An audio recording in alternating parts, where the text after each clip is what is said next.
چاہے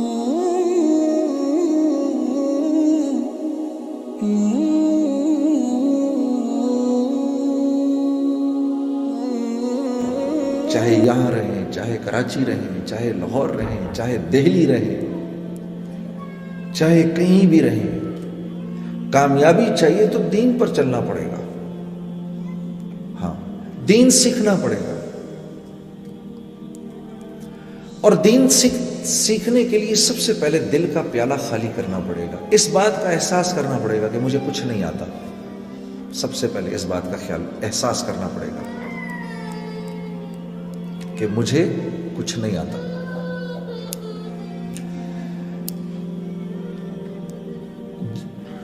تجربے سے بتا رہا ہوں، جتنا جتنا آپ آگے بڑھتے جائیں گے، آگے بڑھتے جائیں گے، آپ کو احساس ہوگا مجھے تو کچھ بھی نہیں آتا.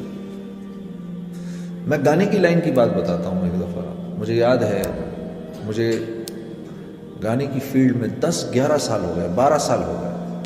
تو ایک دن میں جہاز میں بیٹھا ہوا تھا، تو مجھے احساس نہیں ہوا، میری ساتھ والی سیٹ پہ غلام علی صاحب بیٹھے ہوئے تھے. بہت بڑے گائک ہیں، بہت بڑے گائک ہیں.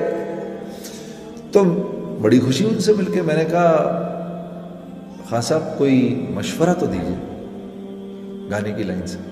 کہنے لگے میرے بھائی گا نا، یہ میرا مشورہ ہے تجھے، گا نا.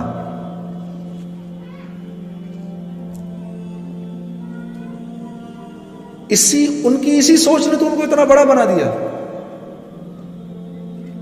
تو دنیا کی لائن میں شیطان خوب کوشش کرواتا ہے، محنت کرواتا ہے. محنت کون کرتا ہے؟ جس کو اس بات کا احساس ہو کہ مجھے ابھی آتا کچھ نہیں. اور جو اطمینان سے بیٹھ جاتا ہے وہ بیٹھ جاتا ہے. مجھے تو میں نماز پڑھتا ہوں جی، اور آپ کیا چاہتے ہیں مجھ سے؟ نہیں. اگر تم قرآن پڑھے ہوئے ہوتے، قرآن سمجھے ہوئے ہوتے، تو تمہیں اس بات کا احساس ہوتا کہ اللہ یہ نہیں چاہتا کہ آپ صرف 5 وقت کی نماز پڑھیں. اللہ چاہتا ہے آپ محنت کر کے انعام یافتہ لوگوں میں شامل ہوں.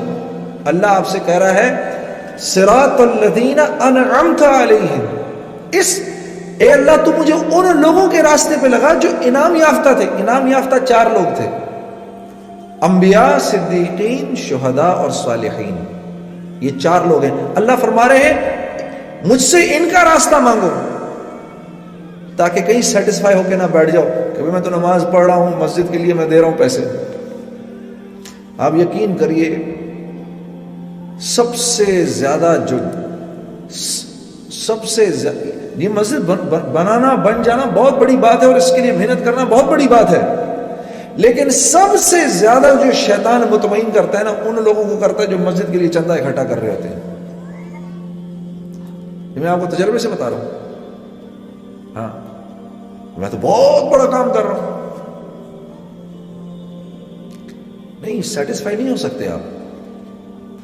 اور اتنی محنت کی، اتنی اخلاص سے سب کچھ کیا، مسجد بن گئی. 30 سال گزر گئے. اس مسجد کے پاس سے گزرتے ہوئے ساتھ والے کو کہا یہ جو مسجد ہے نا، اس میں میرا بھی حصہ پڑا تھا. لو جی، 30 سال کا اخلاص ختم ہو گیا. سب جتنا کمایا تھا سب گنوا کے بیٹھ گئے. تو دین سیکھنا ہے، ہم نے دین سیکھنا ہے میرے دوستوں. اور ہمیں نہیں آتا، ہمیں دین نہیں آتا. ورنہ اگر ہمیں دین واقعی آتا ہوتا تو آپ یقین کرو، خدا کی قسم 2 رکعت نماز کافی تھی ہمارے تمام مسائل کے حل کے لیے.